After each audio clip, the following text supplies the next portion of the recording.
Thanks a lot. Can everybody hear me well like this? Okay. It's a pleasure to be here. Also on behalf of the Green European Foundation, of which I'm co-president. So the Green European Foundation is what you could call, it's of course a foundation linked to the European Parliament, and our goal is to bring and promote green ideas, is to Europeanize the public debate. And for this we do many things. One quite important is we have a journal, of which you can find some copies at the entrance. Another thing we do is we provide training, online training, but also bring people together in Brussels. And thirdly, we also have what we call transnational projects, which means that we support the cooperation of several foundations all across Europe. And I think this is quite unique. Like, of course, nowadays it's more also on Zoom, but have regularly a talk on a project with someone from Finland, someone from Greece, someone from UK, and you all feel one connected group working on the same ideas and values. And one of these projects is indeed called Cities as Places of Hope. And why did we started this project? I don't have to explain you. 3 years ago, it was of course different when we started the project, but that in a lot of countries, we have right-wing governments at the national level, but at the city level, we have progressive governments. And more, also capitals of countries have progressive governments. So 3 years ago, when I wrote a proposal, I referred, for instance, to Amsterdam. Last year I was at the Budapest Forum, and I was really surprised to see so many mayors and vice mayors also from cities from Eastern Balkan countries where you have the same evolution. So I think cities are really places of hope. You could say that you can look with two different lenses at Europe. You can see a European Union which has hard times to work together, and I don't think, of course you have the Brexit, but also now after the Italian elections, things won't get more easy to work together on certain policy areas. But if you look at city levels and networks of cities, I think you really can have a kind of lens on Europe, a lens with a lot of progressive, hopeful things going on. And so in this transnational project, we work together from different countries. Very happy to work together with, of course, the colleagues in Croatia, but also colleagues from North Macedonia, Spain, the Netherlands. We all document cities, and you can find on the website of the Green European Foundation videos we made about these cities. In Belgium, we documented the city of Ghent, where I live, and I'm very fond of the city. So just maybe to give one example on what is possible at city level. Greens are in government for now something like 10 years in Ghent, and in 2017 we introduced a mobility plan. And 2 years later there were already a lot of people cycling, using their bikes, but in only 2 years the amount doubled, and also the people using a car really decreased. And also other things are moving now very fast, like car sharing. More and more people, especially youngsters, say we don't need a car. And so, but sometimes maybe it's useful to use one. So in a few years also, the people not buying a car but sharing cars is really increasing very a lot. And one of the great example is that it's not only commercial car sharing, but we also have a very good example of car sharing as a commons. People just have a car and they say I don't use it a lot, I will share it with my neighbors. And so we have a whole scheme with insurance and things like that. And so you can see that in a lot of cities you have very interesting policies going on. In one city it is on mobility, another city maybe has a great food policy, or has done a lot of good things on energy policy. And I think now it's time for the next step. Like We all know what's happening in Egypt, but if we just stay within the same policy frames, we will be never able to reduce greenhouse gases fast enough. And I'm still not talking about biodiversity collapse, which is interconnected and as serious at least. So I think we have looked at cities looking at specific policies where great things are happening. Now we have to look, I think, at the city as a metabolism. What's the overall amount of energy and resources a city needs, and how well are these resources used? What about the quality of living for everybody? And I think therefore the work that now will be presented using the doughnut model is so important, because I think the doughnut model is really, I think, the first presentation model that brings together the social goals and the ecological goals. And so we have the social floor and we have the ecological ceiling, and in between we have the safe zone. And I think whether it's for a country or for a city, it's a crucial model. And also very interesting, last week there was also a tool launched to use it for companies. So it's really used much more and will be used much more in the future. And so I'm very happy. I think you can be proud here in Zagreb. I think especially in this area of Europe, you are the first region and city to really have implemented it. Brussels is also implementing it, Amsterdam, but I don't think they are using a degrowth doughnut, so that's really a great innovation, and I want to really congratulate you for that. And I would say with this short introduction, I'm happy to give the floor to the next speaker. Okay. Thank you. Thank you for inviting me. It's always a pleasure to be in Zagreb. Thanks, Lana. So this time I was challenged actually to talk a bit more about doughnut, which I usually don't talk much, especially when it relates to degrowth as such. So basically, why I believe those two are super important, and why it's even more important to bring them together. It's degrowth as such, as an argument or as a critique of the state of affairs of economy that is actually running and pushing the society and the system as such. That has negative impacts on environment and social well-being.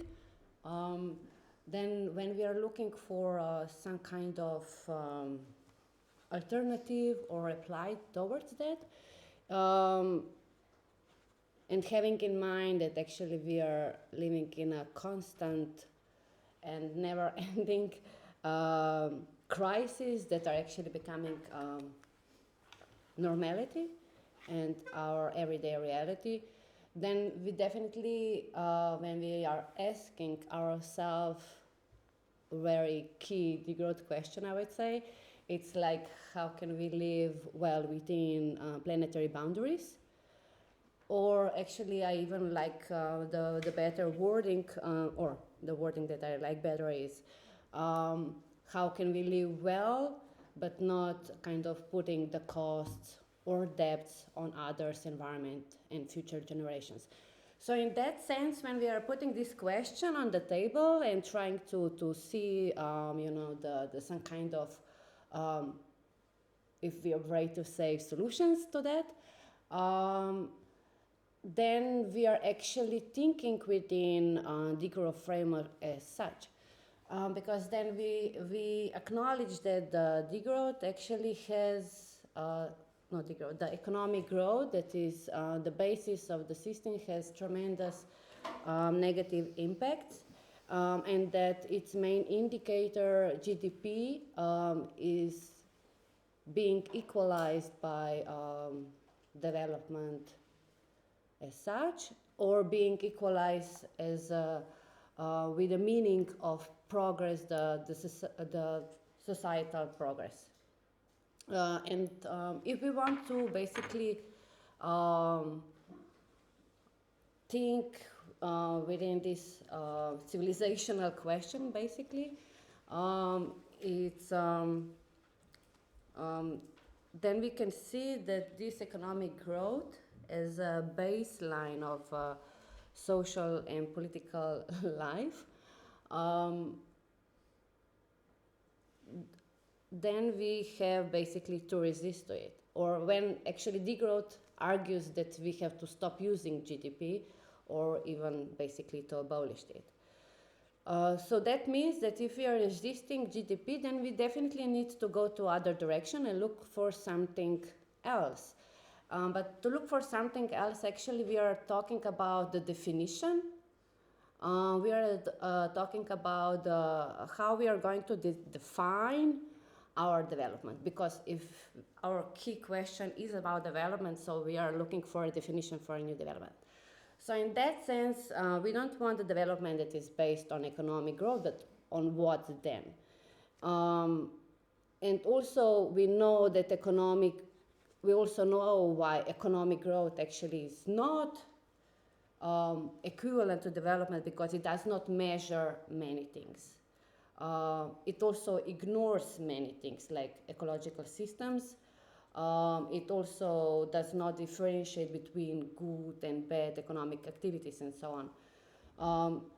So it's kind of frustrating to observe that even economists are actually acknowledging that GDP as such does not measuring well-being or the development.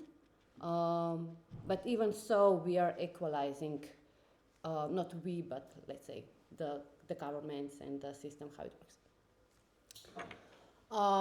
So that's about degrowth as such and my understanding behind it. Therefore, when we are looking for, let's say, a measurement and the definition for alternative measurement for the development, then we are thinking within biophysical planetary boundaries, as I said, and so-called social thresholds. For instance, there was, I don't know how many of you know about it, but there was already a study by University of Leeds, for instance, in 2018. Its title was Predictable Good Life Within Planetary Boundaries, but it was one of the first, basically, that was comparing more than 150 countries among itself.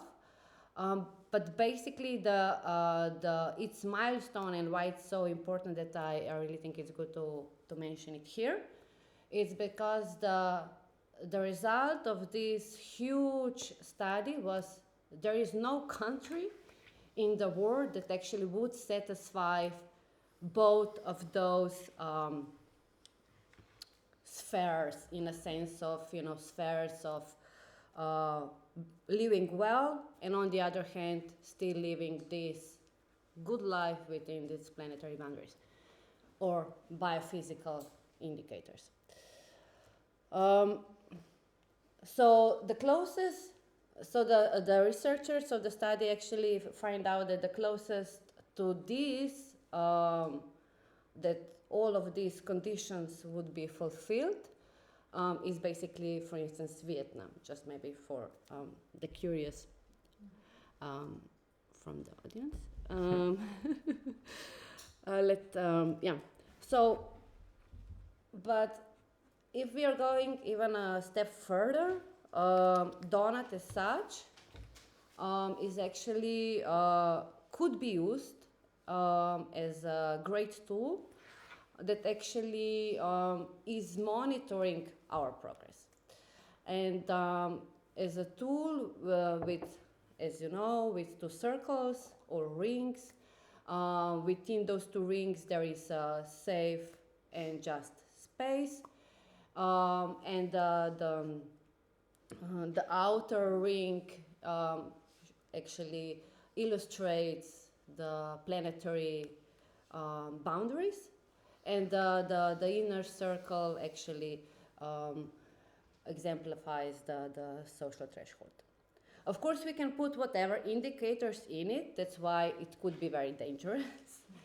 For instance, my experience with it was last year when we did a research. We wanted to develop and to explore a monitoring tool for the European Green Deal.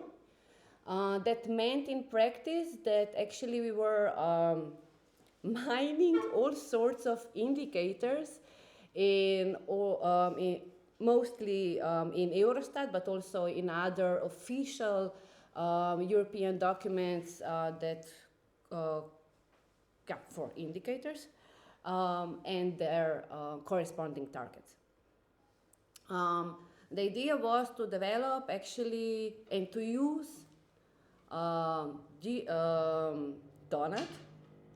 So to use the doughnut as a tool to visualize a possible progress of member states in achieving actually European Green Deal. How? You're fine. Okay, fine.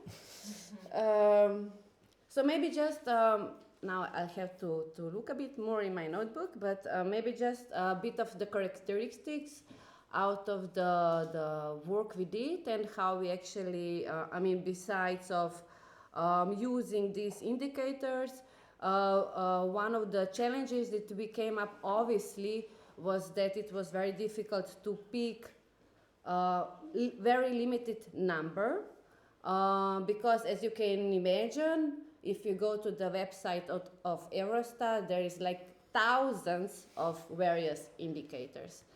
So that is always very tricky when we try to measure something and try to define something, how to measure it. And the tricky part is that the one that holds the biggest power actually wins. So no matter if you're a government or just sitting around the table, but who is defining things is actually not just stakeholder but a power holder. And that's how actually we ended up with the economic system based on GDP. I just stop here. Okay. Okay, cool.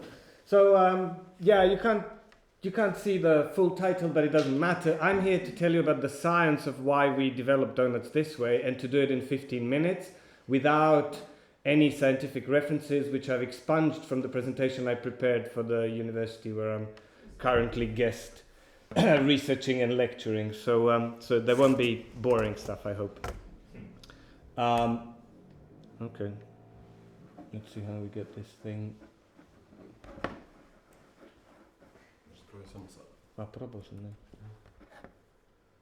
Našao samo da ga vrati, jer mislim da je na Zoom. Okay, so this is a contemporary art piece. I don't know if you've seen it. It's by late Mladen Stilinovic. It's called Nobody Wants to See. It was shown in Istanbul at the biennial in 2009. It was produced for that biennial. And it refers to the fact that the 3 richest people in the world at the time owned as much wealth as 600 million poorest.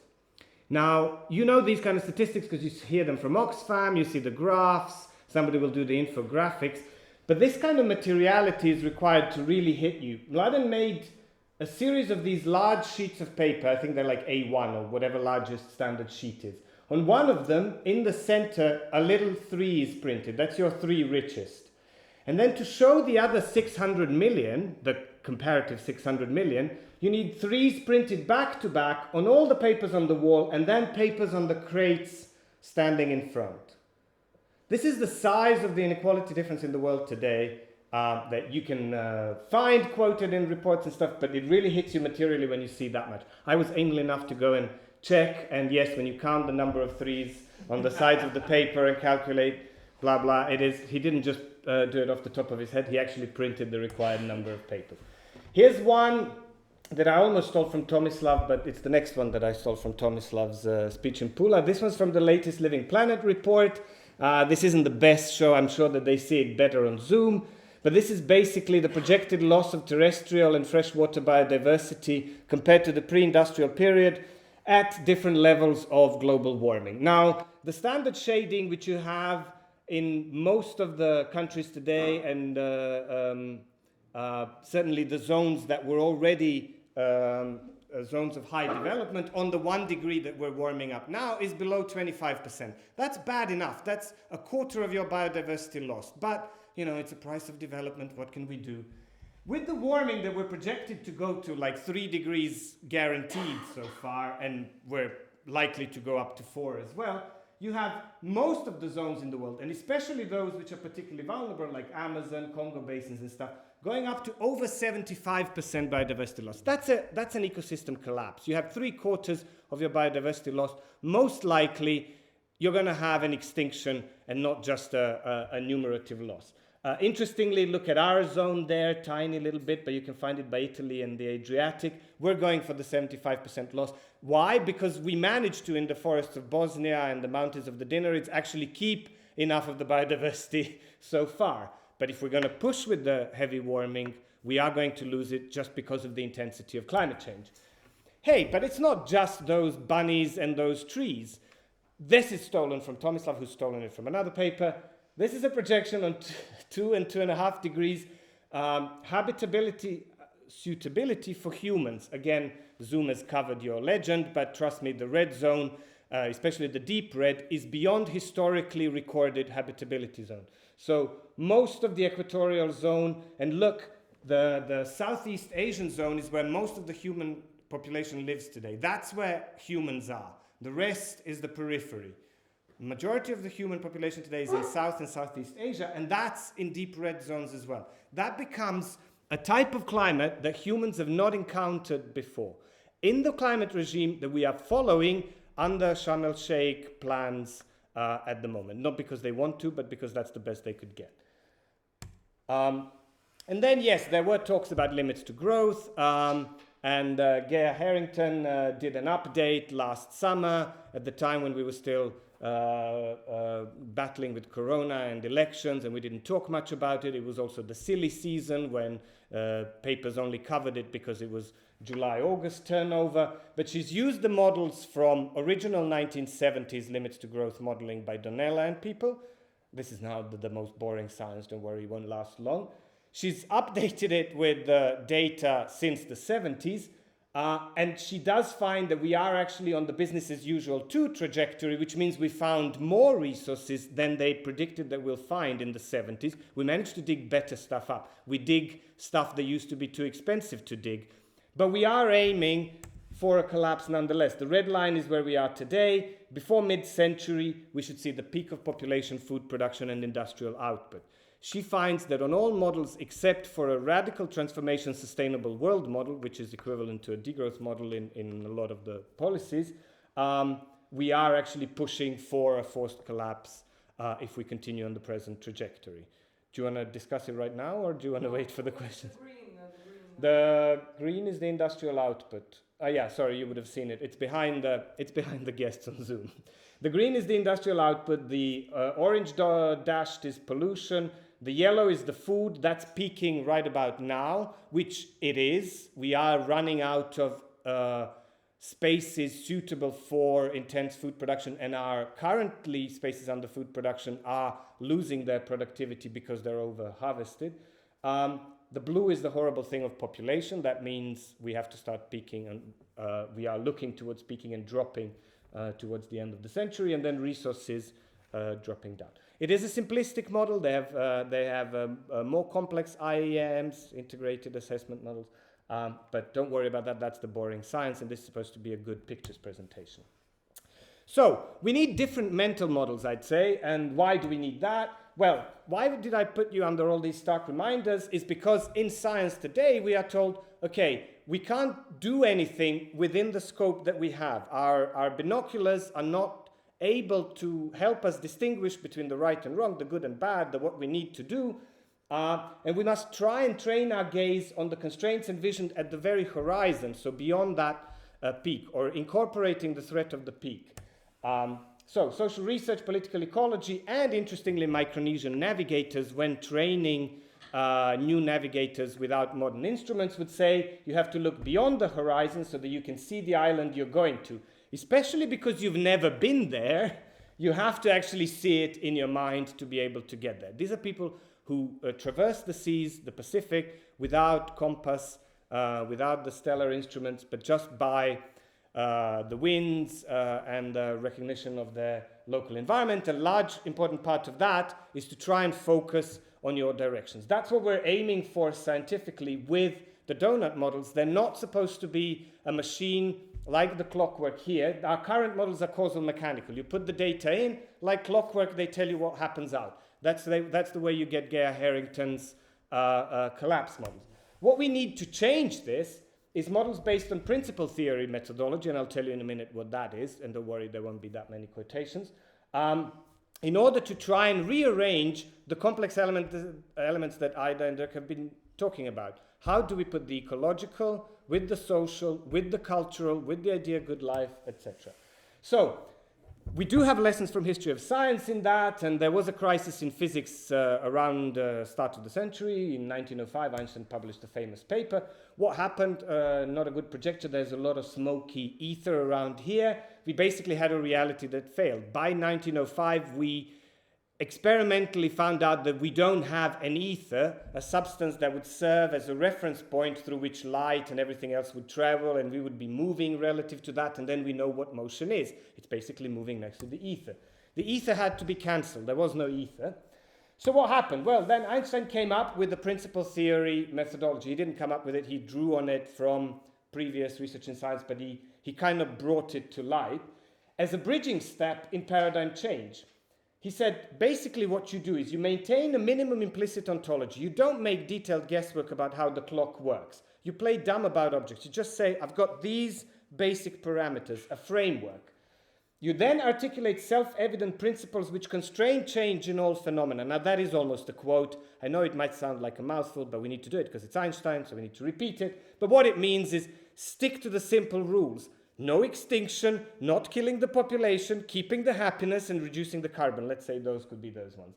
And then you reconstruct the fine-tuned ontology after your initial formal explanation. Once you've set up this rough model, you then start working back what it means for something like a new GDP equivalent, because GDP is never going to cut it because it only counts the market values.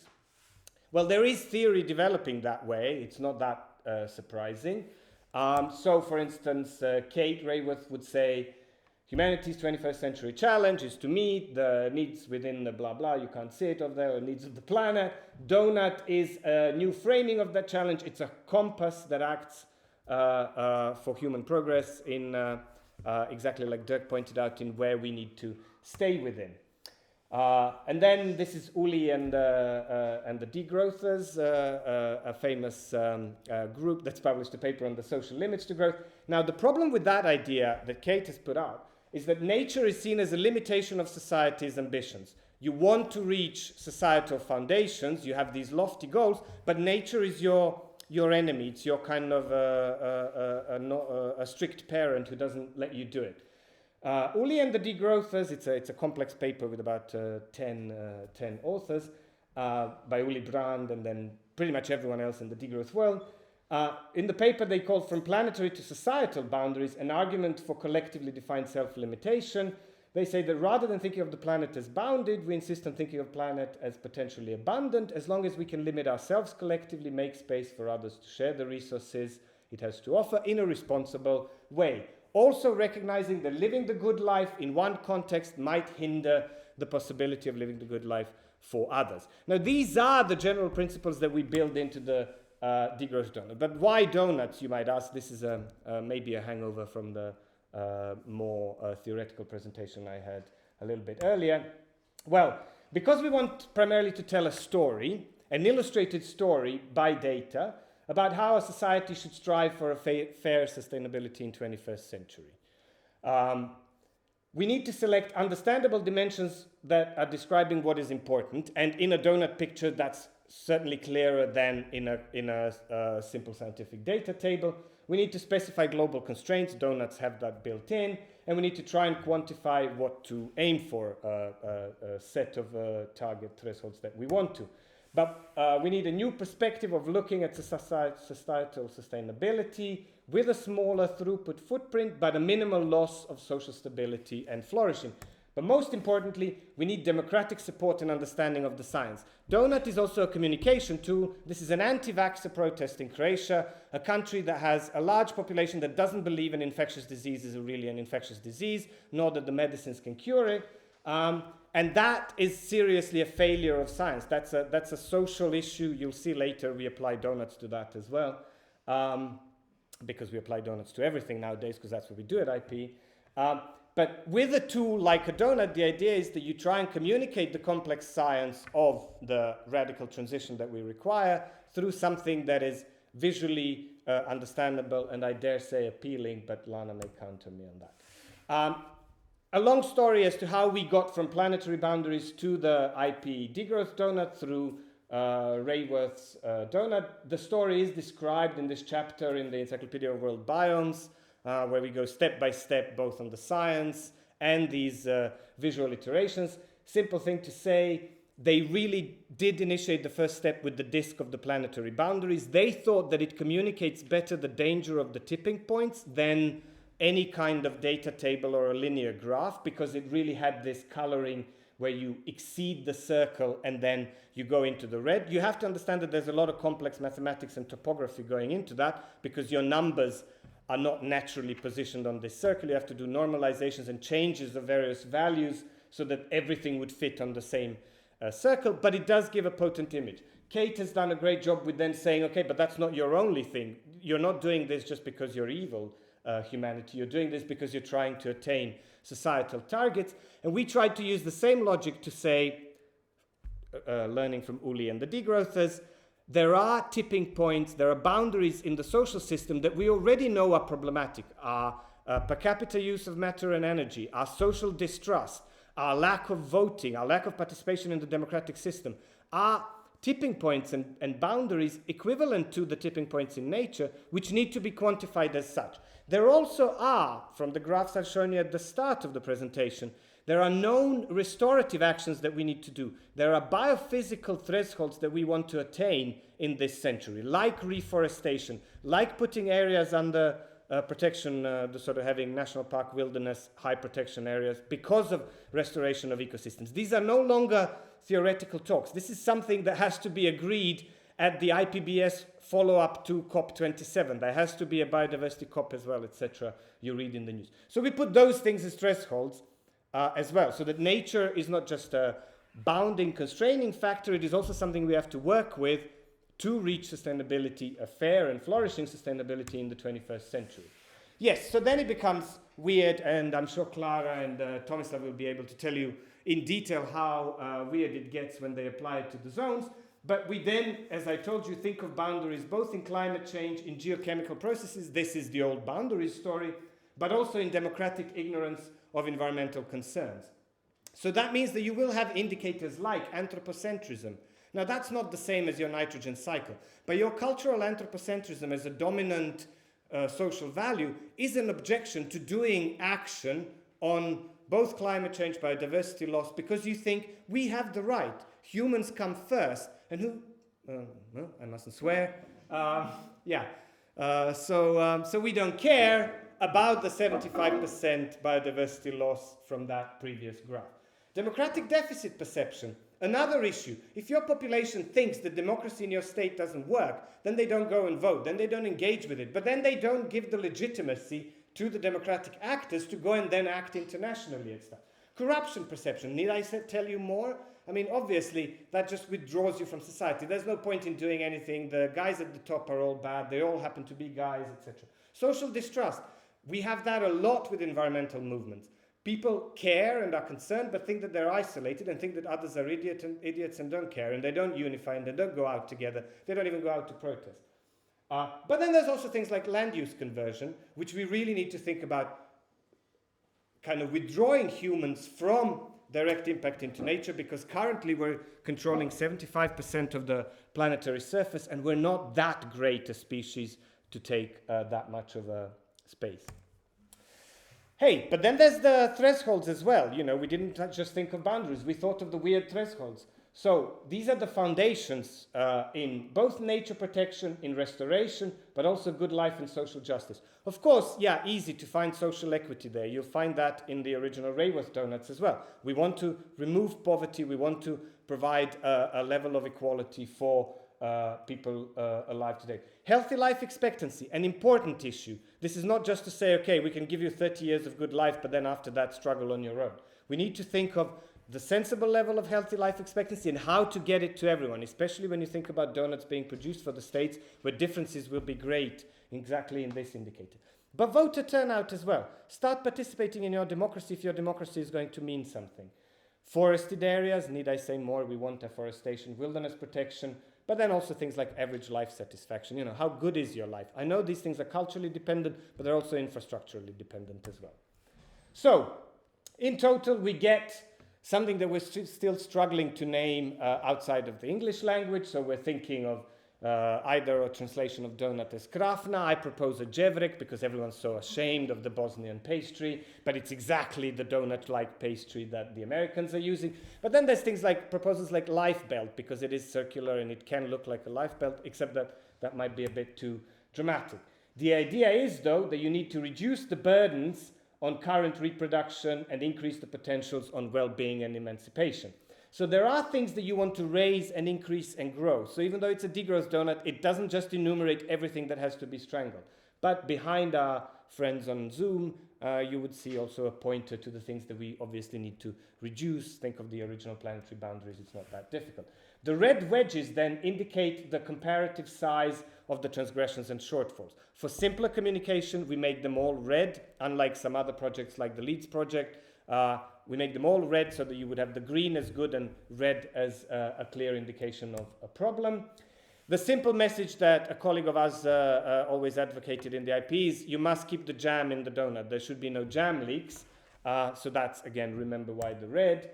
And then what this offers comparatively, though, is to look at individual indicators. Here's a case of Croatia and say, okay, carbon emissions, obviously bad. There is a red leakage. But look, Croatia's energy use per capita is not bad. It's within the theoretically developed boundary that our research team has set. And that's something the Croatians can maybe talk to others about and say, how do you manage your good life on the current per capita energy production? Of course, Croatians would probably say, we don't have a good life. Look, the life satisfaction one is not so strong. But okay, that's all for more theory. How do we use it? Well, we use it analytically the way that this is a copy of both commercial software and also a scientific paper where they're basically showing you how radiologists use visual comparison of your lung x-rays or of many people's lung x-rays to see the different changes that indicate disease. In this case, it was literally that they're training a software to guess from lung x-rays who had or had not COVID, because COVID leaves damages on the lungs. Not that the 50% of the population in Croatia believes that, because they don't believe it exists. So, in a similar vein, we're preparing a paper now on comparing a particular set of the donut indicators against the performance under the COVID pandemic exogenous shock. I dare you, okay, you can't see them all, but I don't know, what do you see as differences, or what do you think the comparison of 3 donuts tells us about the COVID performance of these? These are obviously nation states.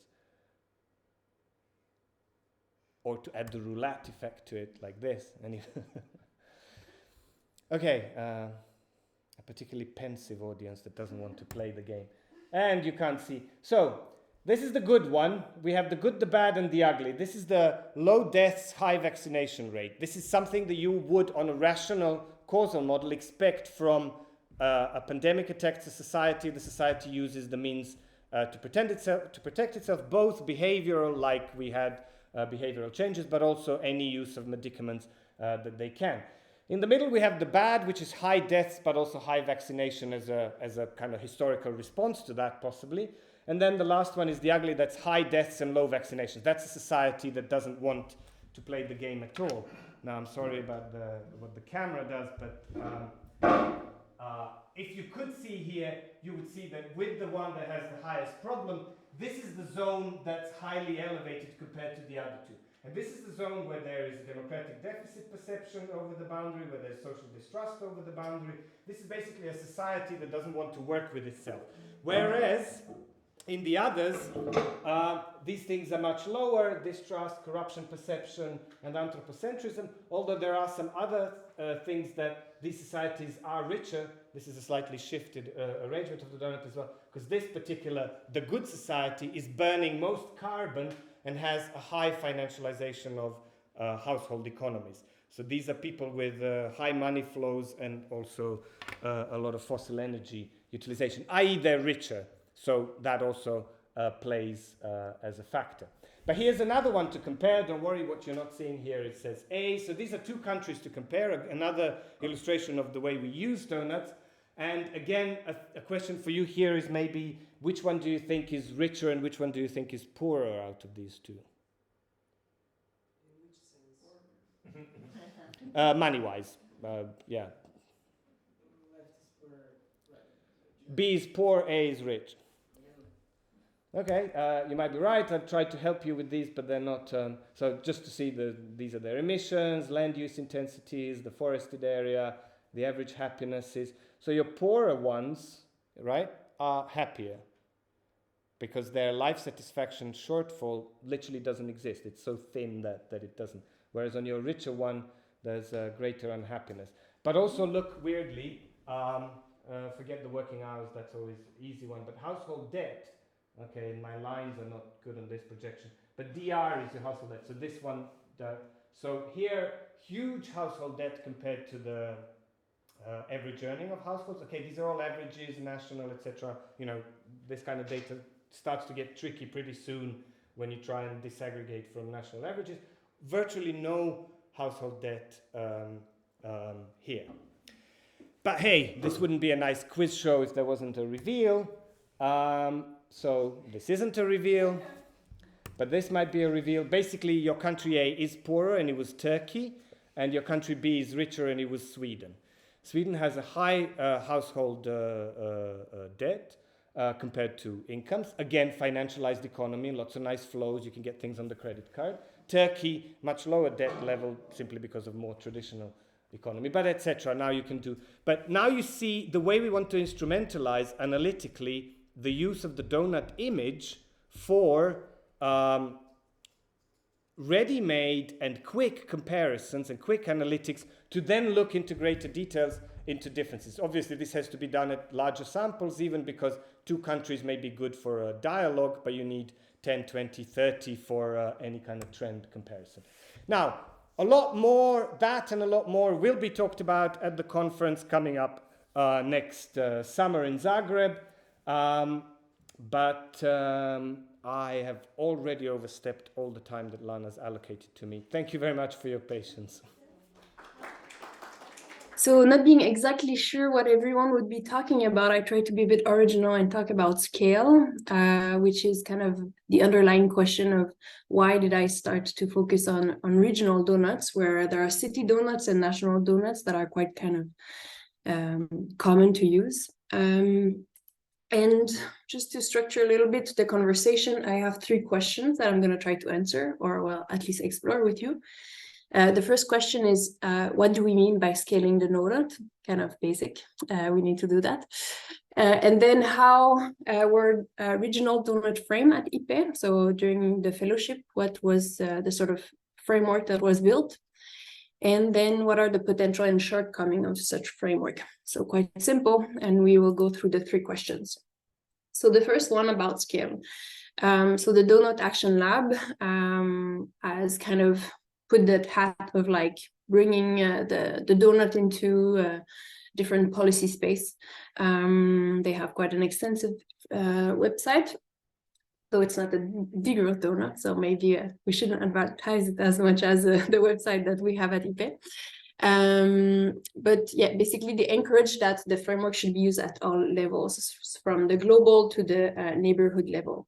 But there are different implications for that, but also different sort of use. So what are the use if we kind of investigate a little bit? One could say that the national level is the one that kind of is the focus of the academic agenda a little bit. So comparing country uses of comparing country levels. So that's, for instance, the O'Neill article. And I would say that, to the contrary, the activist work has been maybe more prevalent at the city level. Tomislav will talk maybe more about that. There are already mentions also of city level. And fewer projects focus on this intermediary level, so the sort of regional level, which is something I will talk about more. So donut examples, some have been mentioned, so I'm going to be quite quick, but Amsterdam and Brussels maybe are the ones that have been the most mediatized, so they're the one you're more likely to hear about, but they have also been used in other continents, and the list is actually quite long. So there are many examples now that we can kind of analyze. And maybe briefly some conclusions on the uses of the donut.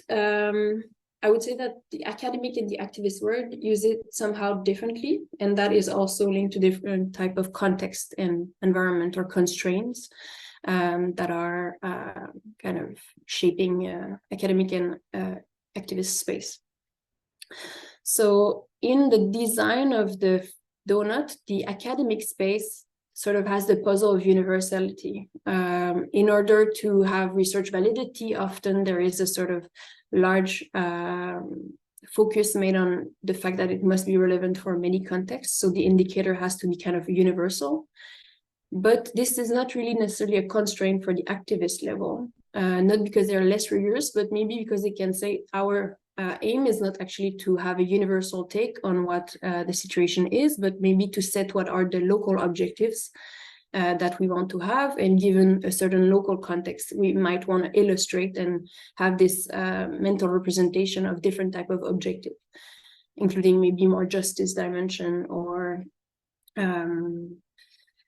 different ecological context. Also, you don't necessarily want to set to have solar energy if you live in Scandinavia. And however, they also have some constraints. So sometimes the political context on like the extent to which a degrowth indicator would be accepted, but also the data availability might be more limiting factors. And maybe some insights from these examples is that it has been used as a tool for mobilization and collaborative work. So example of collaborative work are in Cambridge and Berlin. And their municipal administration movements and social and solidarity economy initiatives got together to really design these donuts and put them into practice. But it also might be a tool for accountability. So not only a tool to mobilize people, but a tool to make power accountable by showing them highlighting the strength and potential and shortcoming of the space in which they operate. So maybe now to the question 2 on the design of the regional framework. So this is the work that I done at IP. And to make you understand well the design, I'm going to go through 3 dimensions. So the choice of indicator, the sample of that was selected, and the type of data collection. But maybe before doing that, what did I do at IP?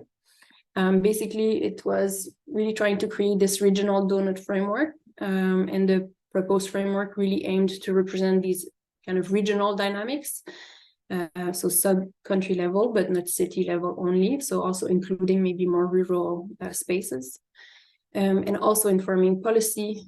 So the aim of the final article was also to connect these donuts to the Green New Deal type of discussions.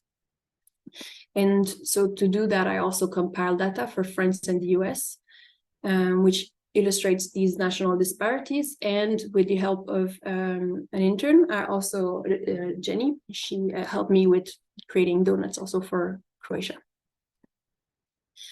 So going through these 3 kind of different elements of the design of the regional donut, maybe this one is a little bit less interesting because Mladen already went through some of these indicators, and I don't want to be repetitive, but one thing that helped a bit shape the discussion was this theme. So the 3 categories also kind of try to gather indicator as theme, and some echo more to the policy landscape. So for instance, infrastructure in the socioeconomic category is quite well oriented toward these sort of infrastructure building, green infrastructure plans.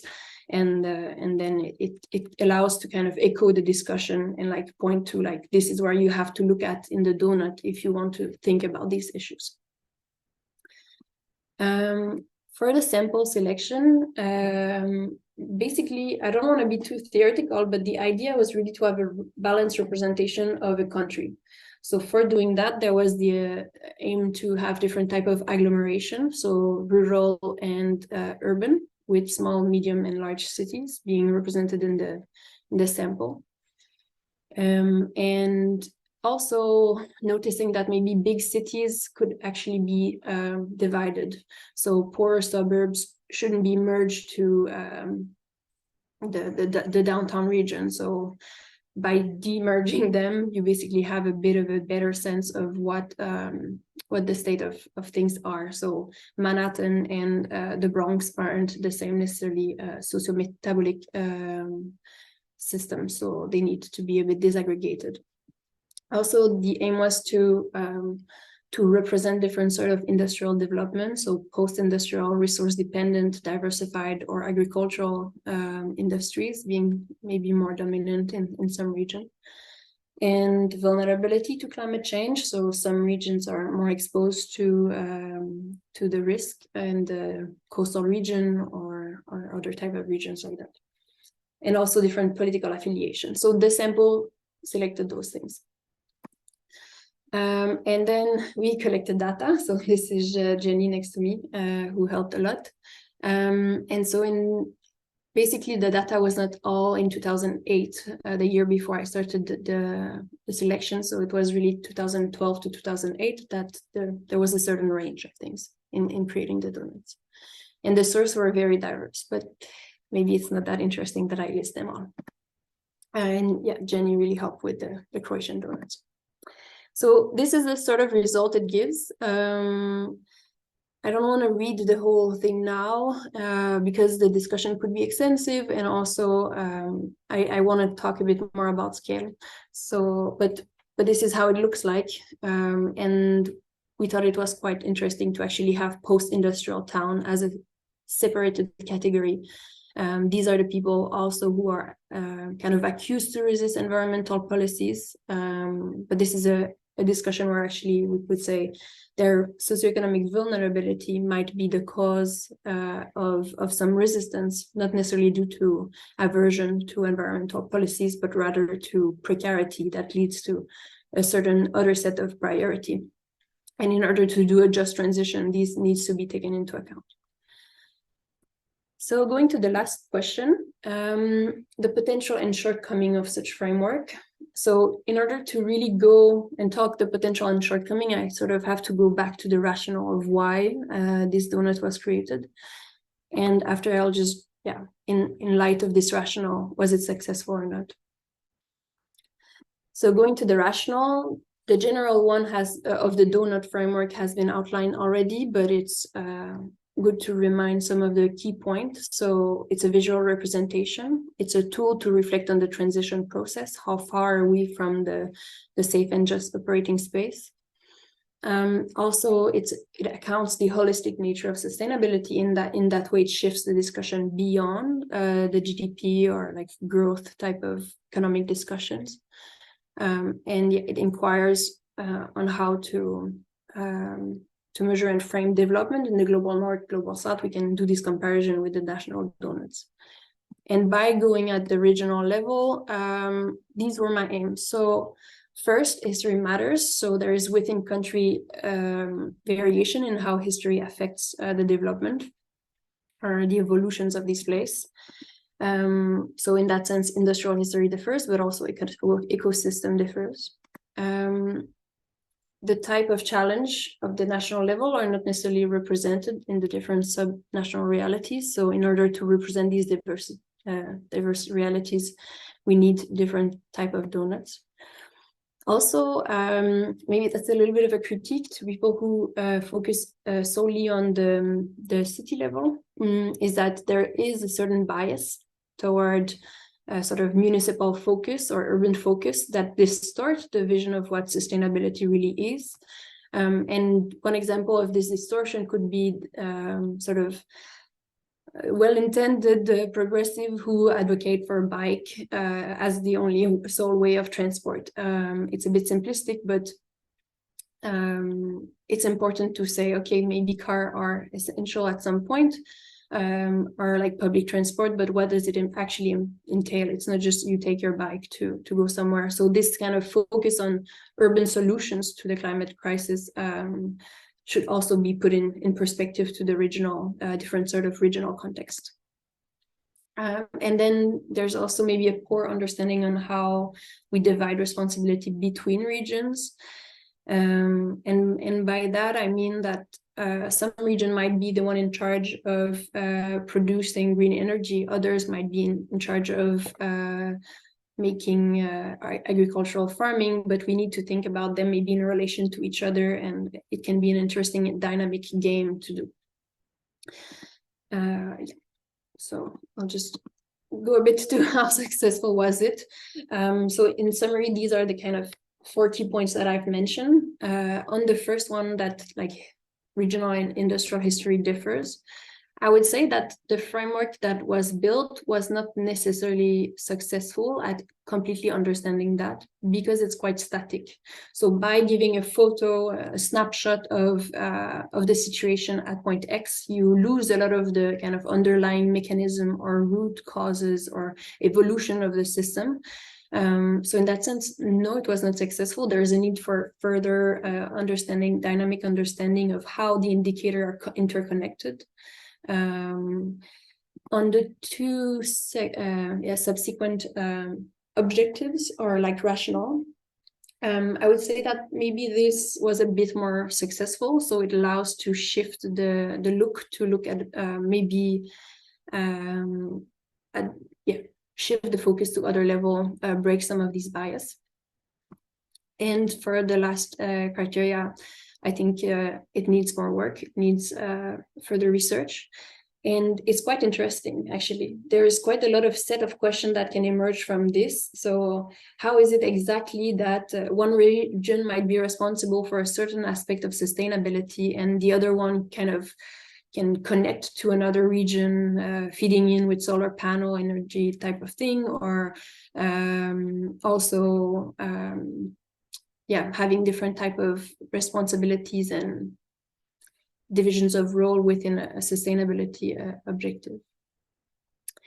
I want to say though that please don't think that I just want to advocate for solar panel. I think we need to be much more radical into the type of objectives that we set. So yeah, thank you. I hope that it was a good overview of the regional dimension.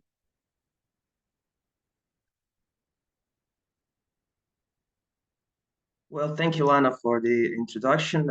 Hi, everyone. I hope you can see everything and hear me well. Maybe if I just remove this, okay, maybe something like that might help.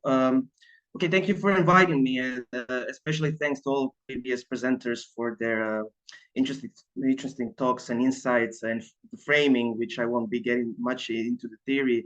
But basically, thank you all for coming. And this presentation I will be sharing today with you is just a short overview of my work on local degrowth donuts for some Croatian cities that began in 2020 in Ipe.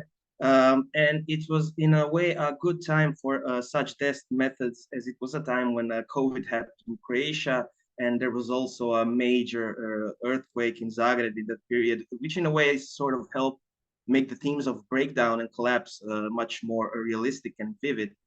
And I also must say that this work wouldn't have been possible without the work of then Ipe's Clara and Jenny, which Clara mentioned earlier. Because the methodological groundwork was to a significant extent already laid in Clara's and Jenny's regional work, and it was only a matter of further downscaling and thinking about somewhat different thematic structure of the donut to reflect kind of these specificities of the local social metabolism. So what I will be presenting are donut results for these 7 cities, which you can see here at the bottom. And this is just me presenting the preliminary results at EPES 2020. Now, before I show you donuts, I will show you some tables. We of course started our work with defining relevant themes of research, and but the majority of the themes in this local model mostly reflects the structure of the previous national and regional models, but it is somewhat different, and mostly because now we are talking about cities. And one other important reason behind this set of themes and indicators is my kind of an intention to represent each theme by a set of appropriate boundary and threshold concept. So one of each, so one not to overshoot and kind of one not to fall short of. Of course, we wanted data sets that cover a wide enough range of cities so that we can relatively easily portray any city at any given moment. So that was the idea. And so this is a list of sources used, and I also added the reference year, which was always the latest available year. Here we also have the boundary and threshold values and their units.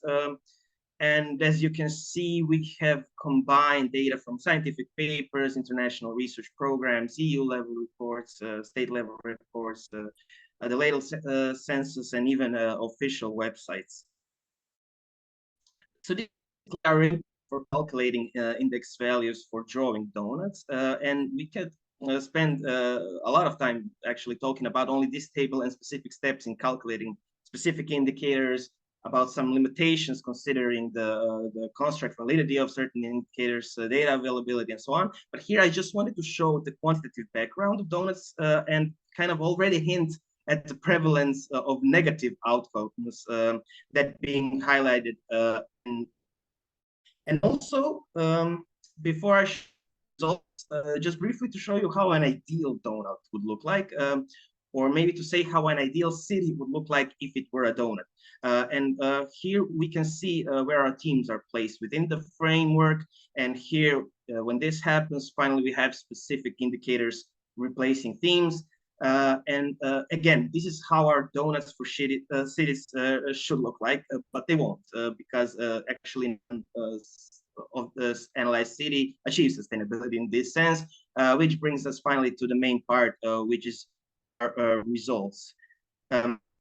And so, although it may not look like it, there is some logic to this kind of, I always call it a mosaic representation, the original term. So on the bottom, we have our worst performers, which are Slavonski Brod, Križevci, and Zagreb. And just to clarify, when I say worst, I mean this not as a measure of quality.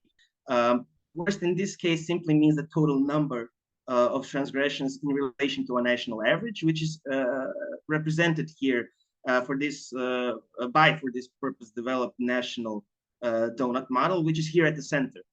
And on the upper part of the slide, we have our relatively better performers, which are Pula, Dubrovnik, Gospić, and Zadar, which display either identical or fewer number of total transgressions in relation to national results. Now, I will come back to this image multiple other times, but what was maybe obvious is that with visualized at the same time, this many cities can be challenging to notice important patterns or interesting areas to further focus on. And so before I demonstrate what I think are perhaps some key insights of this analysis, it could be useful to compare our worst and best performance side by side.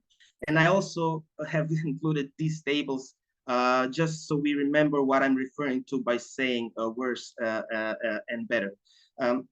And here we can see how our extreme cases differ and really kind of start thinking about areas which we would perhaps like to investigate further.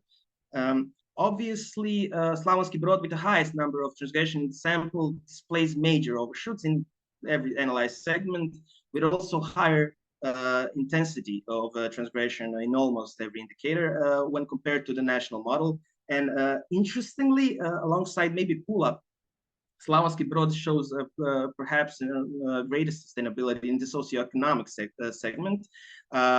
with more sustainable levels actually of municipal waste, availability of inpatient services, and gender equality. And concerning waste, as other coastal and tourist cities in the sample, Zadar displays above average levels of generated waste, but still not the highest, like Pula and especially Dubrovnik. On the other hand, transgressions in the biophysical segment. So in the biophysical segment are much higher in Slavonski Brod than in Croatia, in average, and the entirety of the remaining of the sample. When it comes to our best performer, Zadar displays. Sorry about this. Keeps happening. Zadar displays greatest sustainability and most similar to Croatia, actually, in general, and in the biophysical segment, with higher level of actually sustainable agriculture and food production, would make Zadar the greenest city in this sense, with emissions still being too high, but lower than the national average, and actually the lowest of all analyzed cities. Also, the highest emissions are not in Slavonski Brod, but in Zagreb, and especially Pula, and both cities show slightly more than double the set boundary of 2 tons of CO2 emitted per capita per year. And culturally, Zadar is virtually identical to Croatia, and in Slavonski Brod there is some resistance towards prioritizing renewables in Croatia's future energy needs. Also, there is somewhat less democratic potential in Slavonski Brod than anywhere else, considering poor performance on the degrowth support and distrust indicators. And ultimately, Slavonski Brod displays not only the highest number of indicators of overshoots in overshoots or shortfalls, but the highest kind of intensity of these transgressions when they are actually greater than the national average.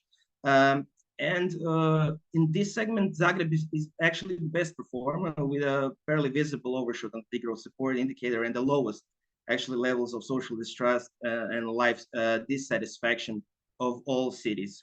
And now that we have gone through some differences between these extreme cases, what are perhaps some more general insights that could be drawn from our results? And here I just wanted to like to make 3 major points an indication of further research, possible further research. And the first one is, so the lesson number 1, so that divergence in local biophysical outcomes kind of serves as the backdrop of shared general sustainability, and not leveraging national, geographical, and natural diversity towards a just and balanced local transformation. And by this, I don't just mean some economic benefits of more sustainable coastal cities of Croatia should be simply redistributed to other, perhaps less sustainable cities, by which I mean those landlocked cities of continental Croatia, according to our findings at least, which in our sample are Križevci and Slavonski Brod here at the bottom. Of course, there are inequalities between continental and coastal regions in Croatia, and they are even evident in this group representation, especially if we remember that our better performers are on the upper half of the slide, which are coastal and more sustainable cities. So Zagreb, to mention Zagreb is here in interesting exception, and in this analysis, it's not benefiting that much, at least not in terms of holistic sustainability, especially socioeconomic, from being at the center actually of political and economic activity in Croatia, and conversely being one of the highest emitters in the country. Also, while talking about redistribution and additionally thinking about compliance with national and EU regulation, it is important to really think about how to prompt more local economy, autonomies, local communities can more inclusively, more justly adapt to the new climate and social circumstances, and in the end, sustainably govern their natural resources and conserve and in their natural surroundings. Also, further specific areas be focused on some socioeconomic determinants driving investments in renewable energy infrastructure, as there should really be no systemic obstacles regarding such disproportionate shortfalls. that would hinder greater and more balanced renewable energy production between Croatian cities, which differences in current production you can see here. On the other hand, certain spatial disadvantages could be resolved by social inventions like energy communities and other citizen-driven energy action, but that potential somewhat depends upon the social side of the problem, which brings me to my second point, and that is that current socioeconomic infrastructure is really not quickly reaching defined targets, and at much greater levels of democracy are needed to reduce within a local climate action. And what I would like to say here is that on the most general level, this is evidence simply from major overshoots and shortfalls in all cases within this segment. And also looking back, what is for sure significant for the relative uniformity of transgressions in the segment are certain data constraints and some methodological shortcomings in measuring this segment in my local model, for which no obvious solution were present at the time. But nevertheless, with perhaps some adjusted economic and educational indicators, inequalities in overall socioeconomic performance would not be that surprising within these general so-called inequalities, which are derived from our democracy team, basically, which are indicators of voter turnout and gender inequality, which you can see here, and which are standardly low across the sample. Also, what we would expect is that greater levels of democracy would kind of yield better performance on the work and education indicators, that is less working hours per week and more highly educated people, which are also standardly low. This would be in correlation more or less, of course, significant with said low performance on the democracy indicators, but some limitations on the work and education indicators makes me a bit more careful of assumptions at the time. Also regarding the themes of materials and infrastructure, there is an kind of interesting, if not all too unexpected, divide between coastal and non-coastal cities in municipal waste generation, with coastal cities generating more waste in large due to local tourist activity, which is a well-known link established in literature and other studies. But what I would like to say is, like, in hindsight, this indicator perhaps appropriates responsibility to households more than it provides an adequate approximation of the effectiveness of the waste management system, which is maybe a more important systemic feature to watch, to kind of monitor. But as zero waste and circular economy is currently a political reality for the EU, it is certainly important to consider those synergies with those principles in reducing overall consumption. So I'm going to conclude with the cultural segment, and by making a point that the present local unsustainability in Croatia is not primarily a cultural issue, although there is consistent distrust and life dissatisfaction hindering democratic potential and well-being in explored Croatian municipalities. And if we look at this image, yes, citizens of these cities are somewhat distrustful and unhappy, at least compared to what we would like to see in the data. And we shouldn't ignore this, especially considering results on the indicators of democracy. What is maybe most encouraging here is a complete lack of anti-environmentalist attitudes in all cities. And this coupled with almost complete alignment with certain degrowth compliant attitudes, which you can see here, suggests that what I think is the main point, there are really no major cultural obstacles regarding opinions and beliefs and values about climate change and environmental protection in the general population.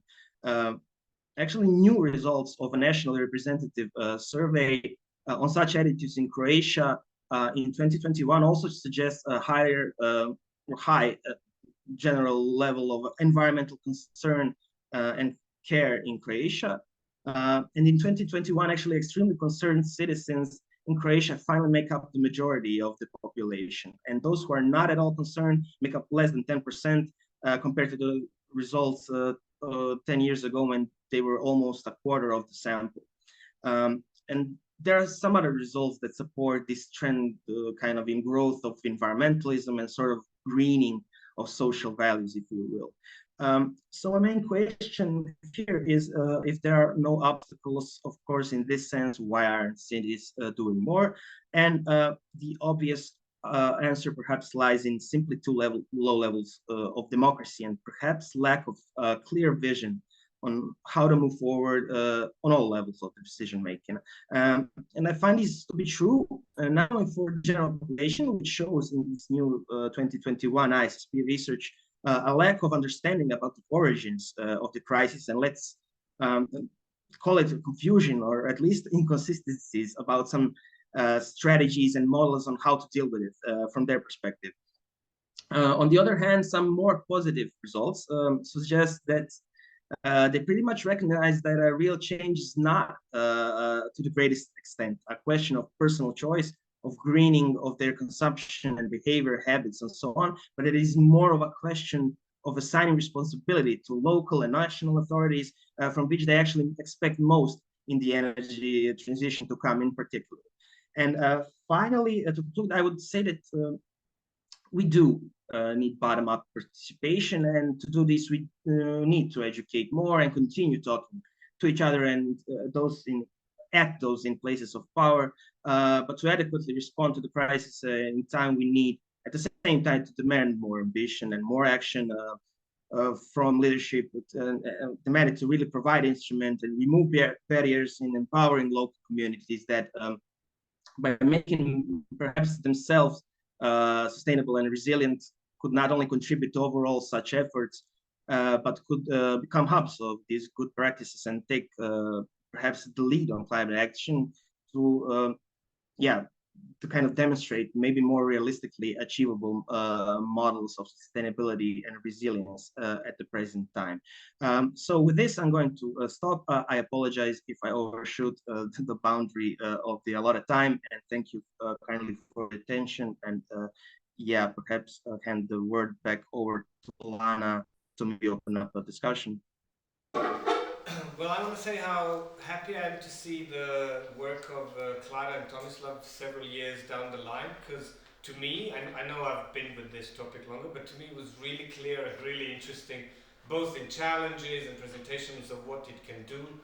And as a boring teacher, I could sit through an hour-long lecture by each, but I'm really happy that they've taken their work elsewhere and they use the donuts and the story behind them so well. So I don't have, we're not in a WhatsApp group, guys, so I can't send you a congratulations, so I wanted to steal this time.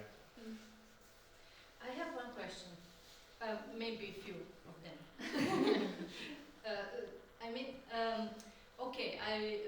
I'm anthropologist and doing a different kind of methodology in my research. So I'm interested about, you have donuts to do some comparisons using statistical data, right?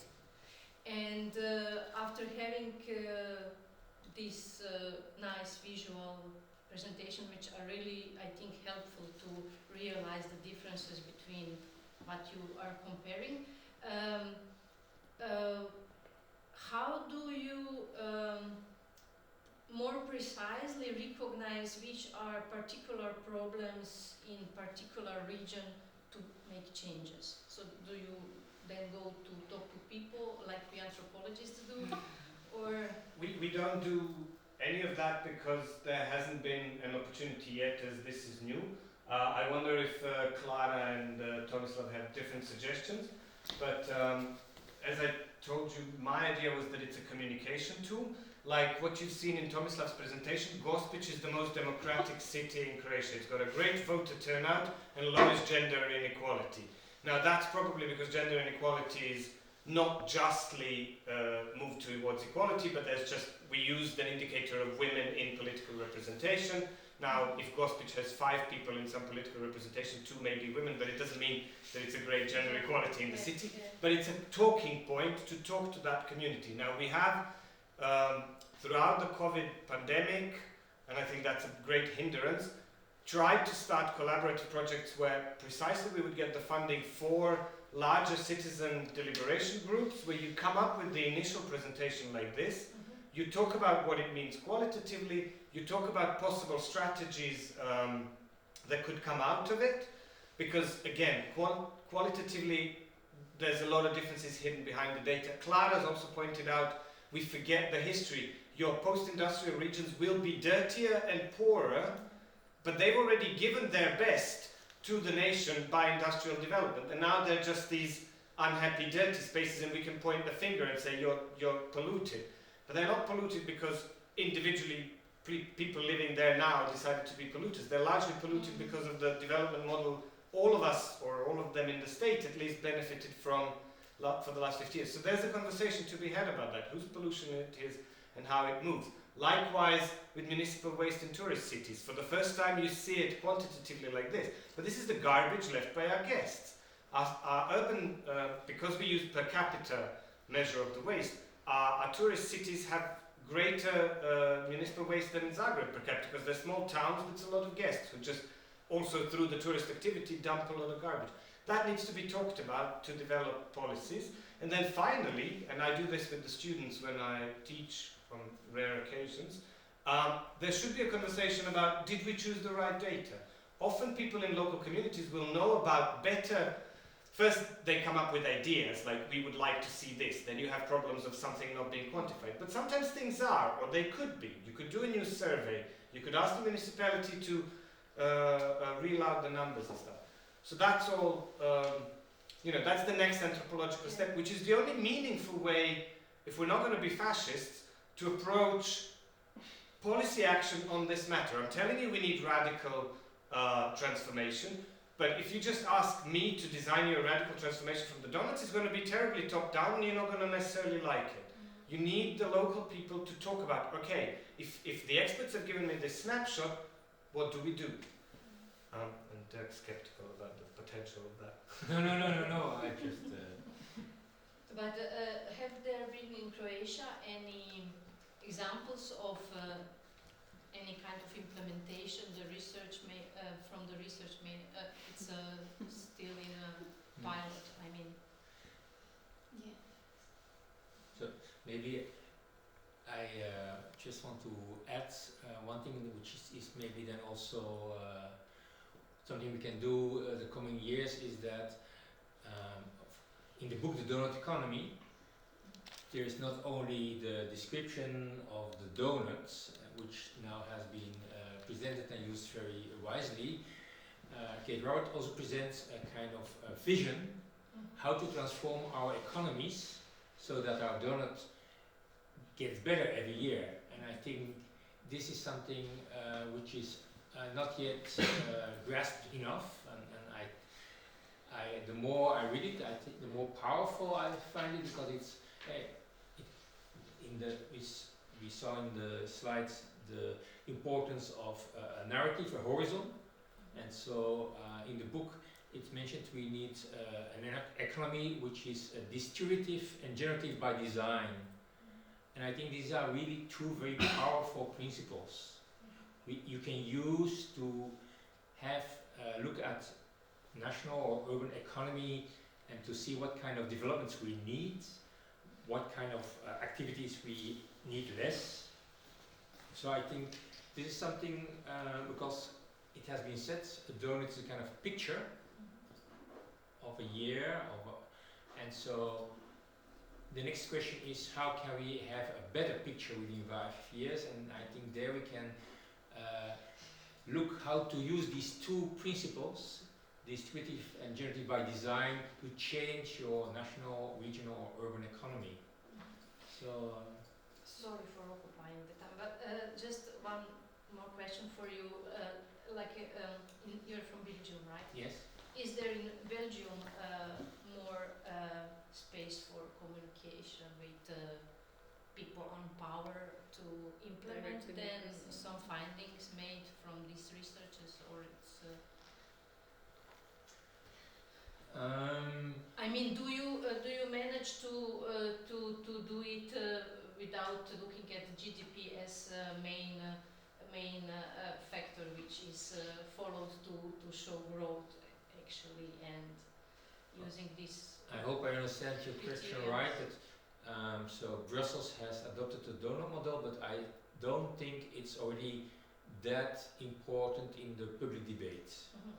It is, of course, for people that are interested and people are involved, some people from public administration, some people from university, but it's not yet there in the public debate. There's not a minister saying, you know what, I won't talk today about GDP, I will look at the donut. So there's still a lot of work to be done. But as I said, and I think this is really an important new step, the donut model will now also be usable for companies. And I think this is again a kind of domain of society which maybe is crucial, because as long as our companies are not thinking in another way, yeah, you're talking about the city as a whole, but how to change the economy. So I think on both levels, also in Belgium, there's still a lot of work to be done. Actually, I know that Tomislav also made a donut for Križevci in Zagreb. I don't think he can really hear us right now, but he can. He can? Yeah. Okay. But can he speak Yeah, as well? Or I can just... Yeah, I'll put him to speak, yeah. Oh, yeah, No, I will let him maybe say it because I will just... Oh, the experience of Križevci. Yeah, because this is just one example. So Tomislav made... Can you... No, please. And if you can't hear us, Tomislav, or we can hear you, I can just recap. It's very short, basically. Also, you want me to speak? I presume I cannot. Okay. We want you to speak. Somebody will need to write the question. I'm not sure what happened. What was the question? Możesz mieć pytanie, Oh, sorry for Too many. too many things. Tomislav, can you hear me? Tomislav. Okay. Maybe can you just give a short recap on Križevci, just like because there was a question from the audience of whether there was any model used in Croatia, and there obviously hasn't been, but you did do the Križevci donut, so just maybe briefly your experience.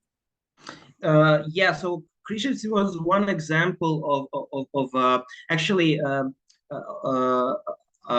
professional working in this NGO in Križevci approached me after the Green Academy 2020 preliminary results research and asked for a collaboration of designing said donut for the city of Križevci, and we had several meetings. Actually, this was maybe an example of this kind of collaboration. And several meetings took place in IPES with Mladen and said colleague, which kind of tried to map out certain indicators that would be relevant for their own model. But in the end, the model just was pretty much identical to the one I just showed you. So this is why I felt confident displaying amongst other models. It was interesting to know that, like a professional working in an NGO dealing with green energy mostly, there was really no significant input from their side to which kind of how we could adapt the model to adequately kind of represent a donut from their perspective. When we and there it stopped. After we delivered the output, we do not know if they have ever used it again or ever went ahead with kind of showing it for educational or any other purposes. But that's what happened in Križevci pretty much, and it was an interesting experience. Perhaps I got the sense that on the one hand they were not. There's always a bit of confusion when talking about donuts, and takes, Mladen knows this, a couple of presentations to kind of get your kind of maybe the overwhelming visual stimuli is a problem, but after getting around that, I think that there was a problem in accepting the negative outcomes. I think that visually separates itself from their renewable energy approach, but in other areas of in the cultural segment, in the biophysical segment, a lot of shortfalls and overshoots were kind of visible, and perhaps this in a way discouraged her from further implementation of doughnut in their other work stream. But this is just my interpretation of the thing. This is just a sense I got it from that one isolated experience. Yeah, that's pretty much it. Thank you. Just come up here. Thank you, Tomislav. Okay, that was what I wanted to say. Any other questions? Yes, I can say I think that the concept of doughnut is really not very well known in Croatia, and that not many organizations are trying to present it or they know about. We work a lot with universities, and we find out that all of the professors from different universities actually never heard of this concept. So that's something that we from civil society can really do, but it's not like only IPE or my organization. It should be more. We have DOR and other organizations that can do that, and maybe it's time that we join our forces to do something together, because if each of us are doing that in our projects or in non-formal education is not enough. This morning I had one presentation for professors along the coast. They wanted to hear about sustainable development in the Mediterranean.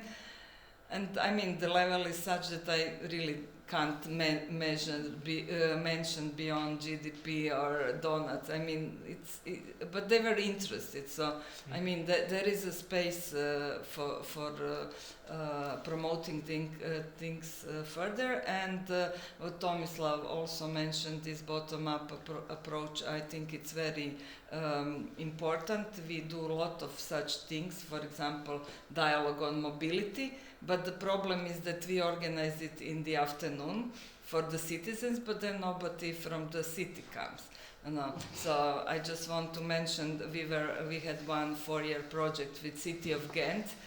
It was Zagreb, Porto, Ljubljana, and Brno. And it was really difficult to measure progress in public participation and citizens' engagement, because, when we start, Ghent was here, we were here, and some towns were here. So, progress that we made in that time was huge. Unfortunately not sustained, but what you do in Ghent, you have a department for citizens engagement, for listening and hearing citizens, and money to fulfill what they need. So that's really quite far away from what we have here. Of course, there are some good examples like everywhere.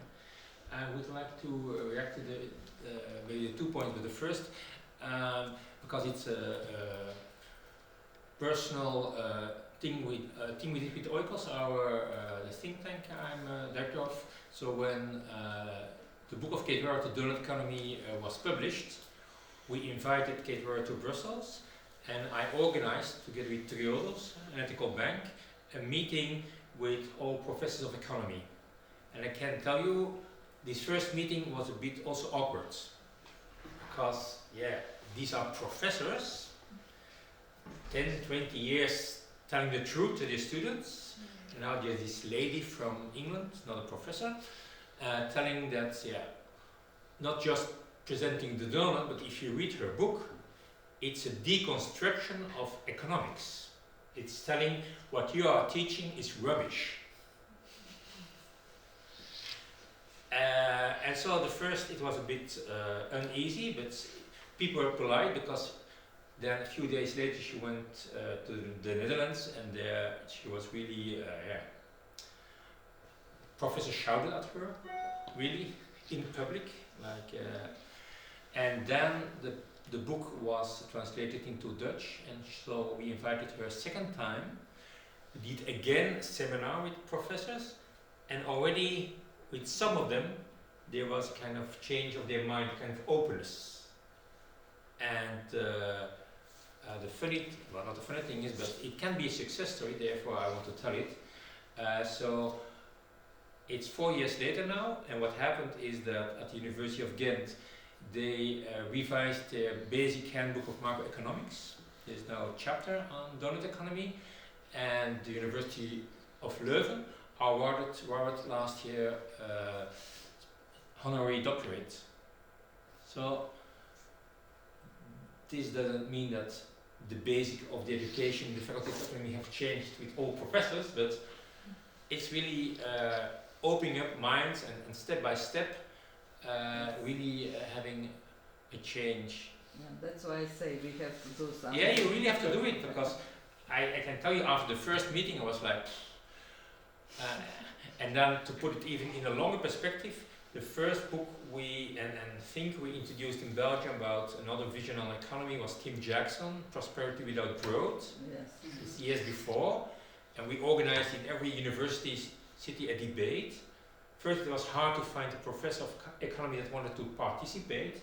Second, it was like, the ones, sometimes you have these debates like talking next to each other.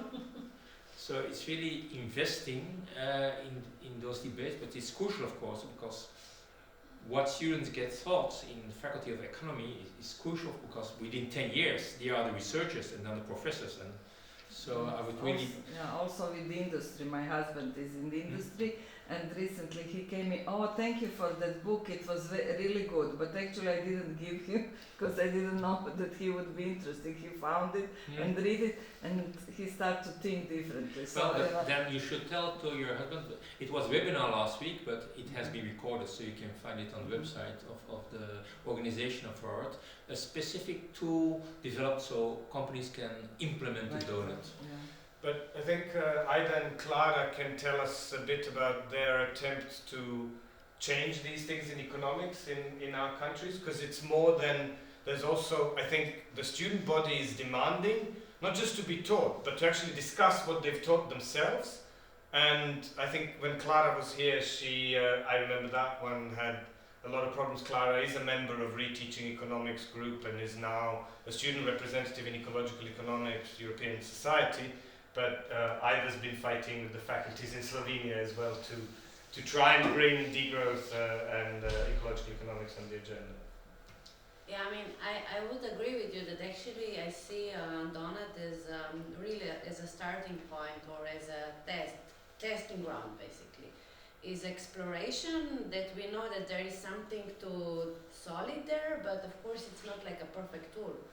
And in that sense, I mean, of course, as Mladen was saying, like, it totally depends, of course, what kind of indicators you choose and, you know, how you do that, from bottom up, top down. I mean, there are so many ways, basically, you can play around with the tool of donut.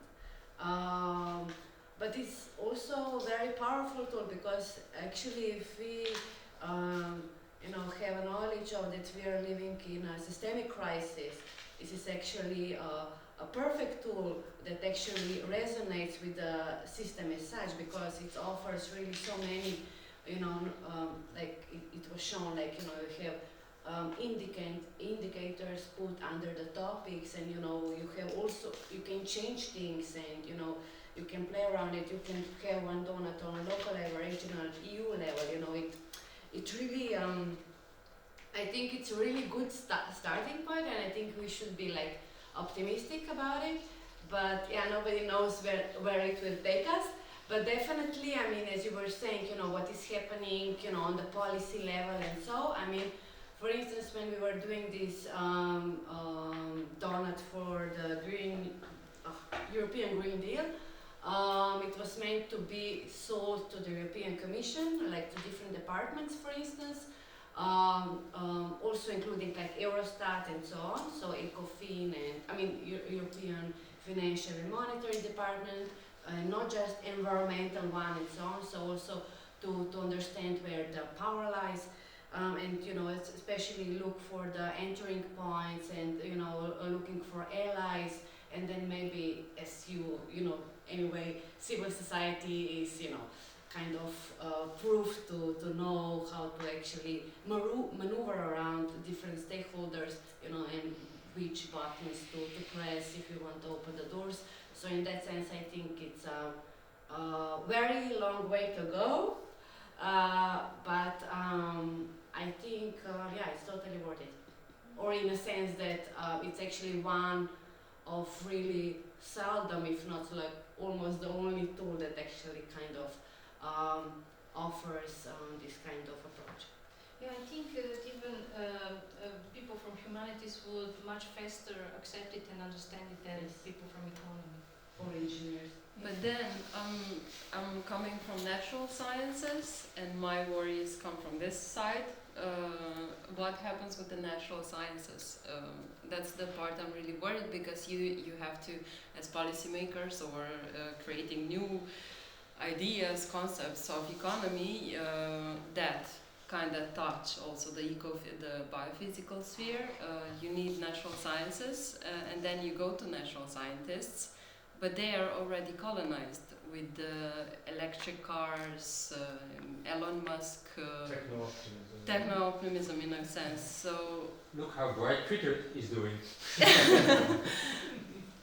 So my worry is really there, because the other thing is not many natural scientists, even students, are interested in being involved in this kind of. They're really like, I'm just gonna do this research of microbiology, for example, and. But that's always said about the mass not being engaged and taking a few to light the fuse.